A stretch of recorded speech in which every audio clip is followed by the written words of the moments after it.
L'agent de Pascal Dietrich, aux éditions Liana Lévy. Prologue, Paris, 15e arrondissement. Casque sur les oreilles, Anthony visait la cible avec son magnum. Tirer l'apaisait. Il avait toujours aimé ça. Il venait souvent à la Société des tireurs parisiens pour s'entraîner et faire des repérages. C'est ici qu'il avait trouvé Ghost Dog. Il avait tout de suite capté son potentiel et, à présent, c'était l'un de ses meilleurs éléments.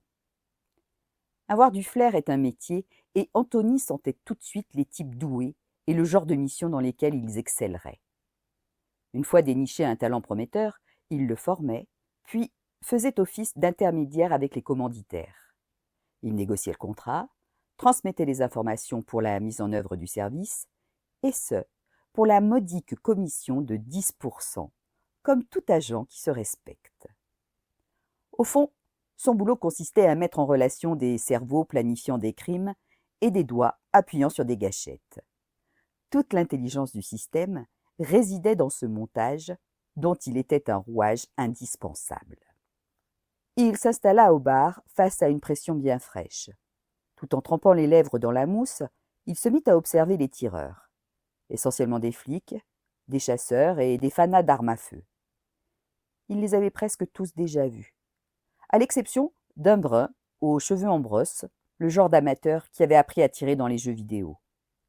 Puis, son attention fut captée par une fille tout au bout de la salle, la vingtaine. Dès qu'il la vit lever un bras ferme et assuré, il sut qu'il avait affaire à une experte. Le geste pur, parfait, fruit d'une inlassable répétition. La balle se logea en plein dans le mille, avec grâce et élégance. Il n'avait jamais vu une telle précision. Il ne la lâcha plus des yeux, en oubliant sa bière qui tiédissait. Elle enchaînait les cartons avec une régularité irréprochable.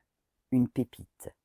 « Vous l'avez déjà vue ?» demanda-t-il au barman en la désignant du doigt. « C'est une nouvelle. Mignonne, hein ?»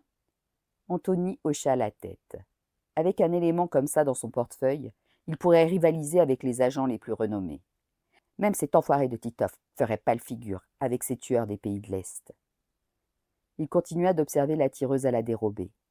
Elle plaçait toutes ses balles avec une facilité déconcertante. Où avait-elle appris à tirer comme ça? À la fin de la séance, la jeune femme s'orienta vers le bar, boitant légèrement.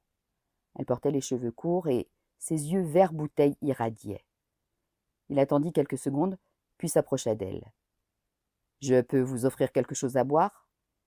Elle lui lança un regard méfiant. « En quel honneur ?»« Je n'ai jamais vu quelqu'un d'aussi précis. Faites-moi le plaisir de partager un verre. »« Un whisky, alors. » Le barman s'exécuta et fit glisser sa boisson sur le comptoir. Anthony s'assit sur le tabouret voisin en conservant une distance raisonnable pour ne pas laisser imaginer qu'il la draguait.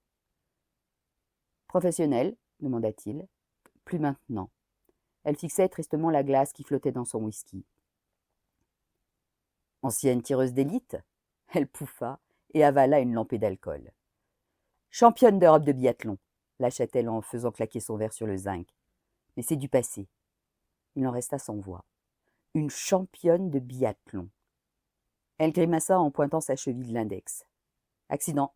Terminé du jour au lendemain. La dure loi du sport. Elle eut un rire amer et but à nouveau, puis s'essuya la bouche comme un cow-boy. Cette fille dégageait une fureur volcanique. « Et vous faites quoi dans la vie ?»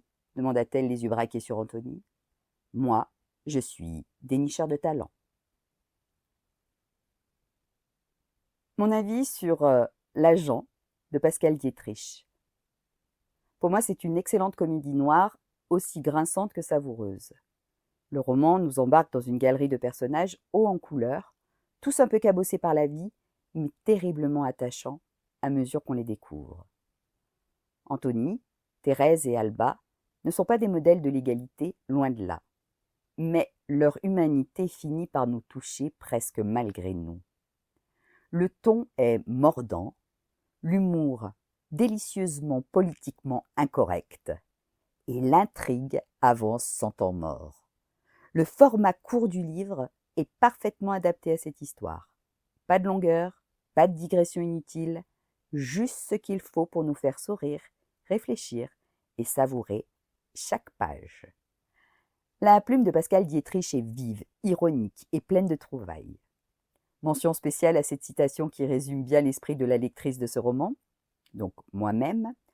La caravane des Sicaires pourrait se rendre dans les localités isolées qui ne bénéficiaient pas des services d'un professionnel, un peu comme une bibliothèque itinérante. C'est vrai que je n'avais jamais pensé à ce type de service en itinérant. C'est donc une lecture qui fait du bien par son audace et son originalité, à lire sans hésiter si vous aimez les récits qui sortent des sentiers battus. Si vous aimez, n'hésitez pas, continuez à me suivre, à liker, à partager et à vous abonner. À bientôt pour de nouvelles aventures.